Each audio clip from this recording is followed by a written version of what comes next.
YS Rajasekhar Reddy రక్తం పంచుకు పుట్టిన బిడ్డలు వాళ్ళు ఎడముఖం పెడముఖంగా ఈరోజు ఉన్న నేపథ్యం. కడప అంశం అవనివ్వండి, పార్లమెంట్ అంశం అండి, విజయమ్మ గారు షర్మిలకి సపోర్ట్ ఇవ్వడం. అసలు షర్మిల ఫ్యాక్టర్ అన్నది సీమ మీద ఎంత ప్రభావం చూపిస్తుంది? నేను ఇంతకుముందు ఉదాహరణ చెప్పాను మీకు. పురంధేశ్వరి ఎన్టీఆర్ బిడ్డే. అవును, ఎన్టీఆర్ రక్తం పంచుకున్న బిడ్డ, చంద్రబాబు నాయుడు కాదు.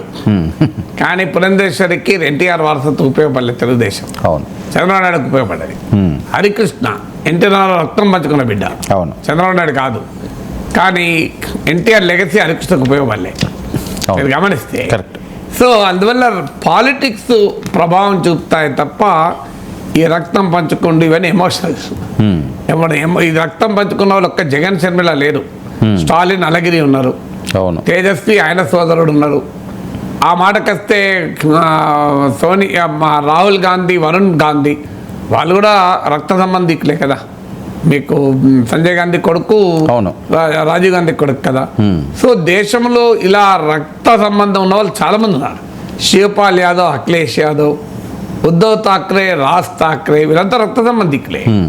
సో ఇట్లా చాలామంది ఉన్నారు. అందువల్ల రాజకీయాలు రక్త సంబంధాల మీద పనిచేయవు.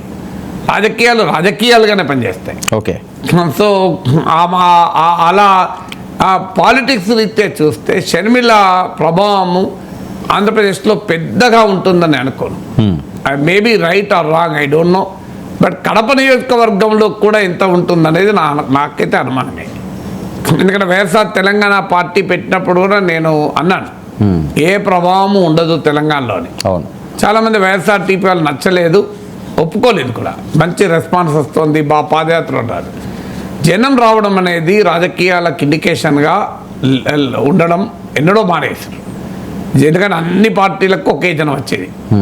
దానికి రేట్ ఉంది, 500 రూపాయలు ఒక బిర్యానీ బ్యాటలు, పోయేటప్పుడు ఒక క్వార్టరు, దానికి లెక్క ఉంటుంది.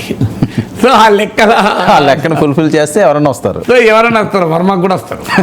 సో జనం మీది ఇప్పుడు ఒక 500 రూపాయలు ఒక బిర్యానీ బాటిల్, ఒక క్వార్టరు, ఓ లారీ అరేంజ్ చేయండి, బస్సు లారీ, మీ జనం రాకపోతే చూడండి. అవును.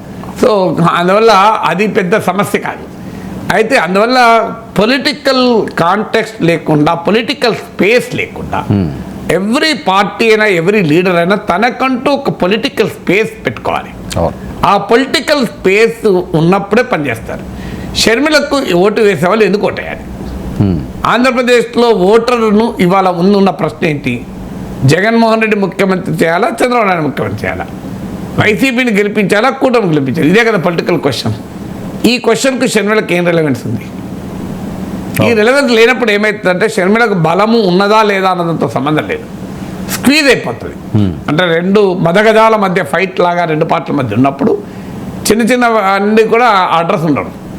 అందువల్ల అది తర్వాత షర్మిల చేసిన ఇంకో పొరపాటు ఏంటంటే ఆమె ఫైట్ మొత్తం జగన్మోహన్ రెడ్డి పైన. అవును. ఏకైక అంశం వివేక హత్య. అవును.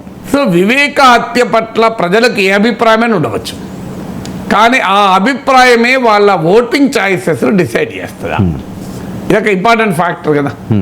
There is a difference between opinion and voting choice. అయినా వివేక అంశం అన్నది ఏపీ మొత్తం వచ్చే ఛాన్స్ లేదు. అసలు ఏపీ మొత్తం కాదు, కడప కూడా రాదు. ప్రజలకు అభిప్రాయం ఉండొచ్చు. అవును. వివేక హత్యను చేసింది అవినాష్ రెడ్డి అని భావించారు అనుకుందాం. జగన్మోహన్ రెడ్డికి కూడా వాళ్ళ అందులో భాగం ఉందని మనం భావించారు అనుకుందాం. ఆ ప్రాతిపదికమైన ఓటు వేస్తాడా అన్నది క్వశ్చన్. అవును. అందువల్ల అది పొలిటికల్ ఇష్యూగా ఉంటుందా లేదా అనేది ఫ్యాక్టర్. ఆ వివేక హత్య కేసు అనేది ఒక సెంటిమెంట్గా ప్రజల్లో ఉండొచ్చు, లేదని అంటలేను, కానీ అదే ఫ్యాక్టర్గా ఉంటుందా లేదా అని. మీకు చంద్రబాబు నాయుడు పైన అలిపిరిలో మావోయిస్ట్ నక్సలైట్లు దాడి చేశారు, పీపుల్స్ వారు. అవును. ఆ దాడి చేస్తే సింపతి వస్తాను కానీ చంద్రబాబు నాయుడు ఎలక్షన్లకు పోయాడు. అవును. ముందు మరి దాడి నిజం, ప్రాణదాడి, హత్యా ప్రయత్నం అందరూ తెలుసు కదా. కానీ మరి ఎందుకు రాలేదు సింపతి 2004లో? అవును. అంటే క్లియర్గా ఒక హత్యా ప్రయత్నం జరిగింది ముఖ్యమంత్రి, సిట్టింగ్ చీఫ్ మినిస్టర్ పైన. కానీ ప్రజలు ఆ అంశం ఆధారంగా ఓటేలే. అవును. అంటే చంద్రబాబు నాయుడు పైన పీపుల్స్ వార్ దాడి అనేది ప్రజల పొలిటికల్ చాయిస్కు డిఫైనింగ్ ఫ్యాక్టర్ కాదు. దాని పట్ల అభ్యంతరం చెప్పచ్చు చాలామంది, కానీ అది పొలిటికల్ ఫ్యాక్టర్ కాదు. ఇప్పుడు చంద్రబాబు నాయుడు అరెస్టును మీరు ఎన్నికలు ఎక్కడన్నా ప్రచారాస్త్రంగా ఉందా? అవును. మీరు గమనించండి, ఎందుకు లేదు? ఈవెన్ టీడీపీ కూడా చేయలే, మీరు గమనించండి. చంద్రబాబు నాయుడు అరెస్టు అనే అంశాన్ని ఎక్కడా పెద్ద ప్రచారాస్త్రంగా టీడీపీ కూడా మలుచుకోలేదు. ఎందుకు మలుచుకోలేదు? రీజన్ డెసిబి సమ్ రీజన్ కదా. పోనీ టీడీపీ పైన అటాక్లో జగన్మోహన్ రెడ్డి వాడాడు స్కిల్ డెవలప్మెంట్ కేసు.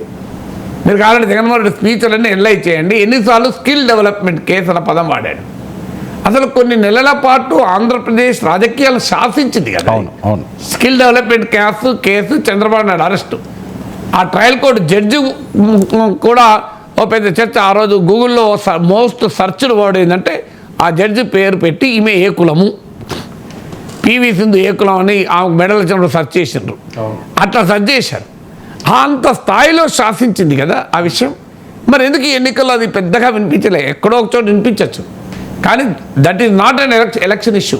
కారణం ఏంటంటే both TDP and YCP realise అవును. చంద్రబాబు నాయుడు అరెస్టు పైన ఏ అభిప్రాయం ఉండొచ్చు, నా అంచనా టీడీపీ సపోర్ట్ బేస్ దాటి చంద్రబాబు నాయుడు అరెస్టు ఖండించారు. ఓకే.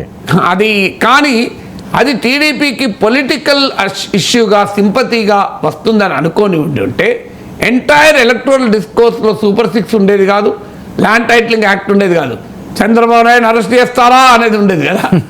లేదు కదా. అందువల్ల షర్మిల విషయంలో కూడా జరిగేది అంటే అది పొలిటికల్ అంశంగా ఉంటుందా, షర్మిలకు ఓటు వేయడం అనేది. తర్వాత ఆమె మొత్తం జగన్ పైన అటాక్ పెట్టే వరకు ఛాలెంజ్ వస్తుంది. ఆమెకు ఎవరు ఓటు వేయాలి? రాజశేఖర రెడ్డి అమ్మాలే కదా. అవును. ఇప్పుడు విజయమ్మ ఏమని అప్పీల్ చేసింది? రాజశేఖర రెడ్డి అభిమానులకు నా అప్పీల్ అన్నది, ఎన్టీ రామారావు అభిమానులకు నా అప్పీల్, మెగాస్టార్ చిరంజీవి అభిమానులకు నా అప్పీల్, మా షర్మిలమ్మని దీవించానని చెప్పిందా? ఎందుకు చెప్పలేదు? అవును. క్లియర్గా రాజశేఖర రెడ్డి అభిమానులకు అప్పీల్ చేసింది, రాజశేఖర రెడ్డి అభిమానించిన వాళ్ళకి అప్పీల్ చేయలే ఆమె. అంటే కారణం ఏంటి? షర్మిల యొక్క పొలిటికల్ కాన్స్టిట్యున్సీ ఏది? రాజశేఖర రెడ్డి అభిమానించేవాళ్ళు. అవును. రాజశేఖర రెడ్డి అభిమానులకు షర్మిల పట్ల సింపతి ఉండొచ్చు, కానీ ఆ సింపతితో షర్మిలకు ఓటేస్తే ఏమవుతుంది? చంద్రబాబు నాయుడు లాభపడతాడు, అంతే కదా. అవును. ఆమె అయితే గెలవదు, ఆమె ముఖ్యమంత్రి అయ్యేది లేదు, అవును, ఆమె అధికారంలోకి వచ్చేది లేదు. అందువల్ల రాజశేఖర రెడ్డి అభిమానులు షర్మిల పట్ల సానుభూతి ఉన్నా, షర్మిల పట్ల అభిమానం ఉన్నా, అయ్యో జగన్ షర్మిలకు అన్యాయం చేశారని భావించిన, షర్మిల పట్ల జగన్మోహన్ రెడ్డి వైఖరి పట్ల తీవ్ర అసంతృప్తి ఉన్నా, రేపు వాళ్ళు ఓటేస్తే అది చంద్రబాబు నాయుడు ప్రయోజనం కలుగుతున్నప్పుడు ఓటేస్తారా? ఓకే. నా క్వశ్చన్ ఇది సింపుల్ కదా. ఏ రాజశేఖర రెడ్డి అభిమాని కూడా చంద్రబాబు నాయుడు మరోసారి ఓటేస్తారా? సో ఈ ఫ్యాక్టర్స్ అని పనిచేస్తాయి మీకు రాజకీయాల్లో. అందువల్ల షర్మిలకు ఒక పొలిటికల్ స్పేస్ లేదు. ఆమె బీజేపీని కూడా చాలా తక్కువ విమర్శించింది, కాంగ్రెస్ నాయకు. ఆ మొత్తం campaign Jagan Vivekananda Reddy case. Okay. ఇది I think that is wrong strategy. Okay. అందువల్ల ఆమె పెద్ద ప్రభావాన్ని చూపుతుంది అని అనుకోను. Very marginal influence. నా అంచనా అయితే కాంగ్రెస్ పార్టీకి 3% మించి ఓటింగ్ వస్తుంది అనుకోను. ఓకే. అది ఓపెన్గా చెప్పగలుగుతాను, ఎందుకంటే ఎలక్షన్ కమిషన్ నిబంధనలు వాళ్ళతో సంబంధం లేదు. ఎవరు గెలుస్తారు ఎవరు ఓడతారు చెప్తలేను. కానీ కాంగ్రెస్ పార్టీ పైన కాంగ్రెస్ పార్టీ పెద్ద ప్రభావాన్ని ఎన్నికల్లో చూపదు. ఓకే. షర్మిల కూడా పెద్ద ప్రభావాన్ని ఆంధ్రప్రదేశ్ రాజకీయాలు చూపదు అనేది నా నమ్మకం.